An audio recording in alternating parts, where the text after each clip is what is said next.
Hi friends, இந்த வீடியோவில் வந்து நம்ம என்ன பார்க்க போகிறோம் அப்படின்னு கேட்டிங்கன்னா, இப்போ அந்த 3 நாட்கள் முடியல நம்மளோட தக் லைஃப் திரைப்படம் வந்து உலகளவில் வந்து எத்தனை கோடி வசூல் செஞ்சுருக்கு, அந்த ஒரு விவரத்தை பற்றி அந்த வீடியோ டீட்டெயிலாக பேச போகிறோம். இப்போ வந்து நாயகன் வந்து தமிழ் சினிமாவில் ரொம்ப பெரிய ஒரு படைப்புகளில் ஒன்று அப்படின்னு சொல்லலாம். ஸோ அந்த ஒரு கூட்டணியில் உருவான ஒரு பேர் தான் மணிரத்னம் மற்றும் கமலஹாசன். கிட்டத்தட்ட 38 ஆண்டுகளுக்கு பிறகு வந்து மீண்டும் வந்து தக் லைஃப் அப்படின்ற ஒரு திரைப்படத்தின் மூலமாக இணைஞ்சாங்க. அண்டு நிறைய ஒரு இன்டர்வியூவில் கூட வந்து கண்டிப்பாக தக் லைஃப் வந்துச்சுன்னா நீங்கள் எல்லாருமே நாயகனை மறந்துடுவீங்க, அந்தளவுக்கு வந்து பேசப்பட்டுச்சு. ஸோ அதனாலே வந்து இந்த ஒரு திரைப்படத்துக்கு எக்ஸ்பெக்டேஷன்ஸ் ரொம்ப பீக்கில் இருந்துச்சு அப்படின்னு சொல்லலாம்.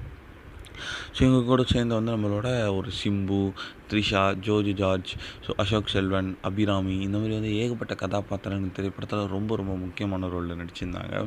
ஸோ என்னதான் வந்து இந்த திரைப்படத்துக்கு ஒரு சைடில் மோசமான விமர்சனம் பெற்றுட்டு இருந்தாலுமே வந்து வசூலில் வந்து நல்ல ஒரு வரவேற்பு தாங்க பெற்றுட்ருக்கு.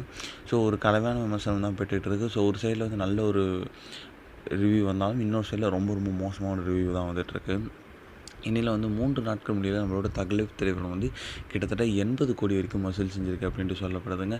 இது வந்து நல்ல ஒரு டீசெண்டான ஒரு வசூல் அப்படின்னு சொல்லலாம். என்னதான் கமலஹாசனுக்கு மிகப்பெரிய ஓப்பனிங் இது இல்லைனா கூட கண்டிப்பாக நல்ல ஒரு வசூல்.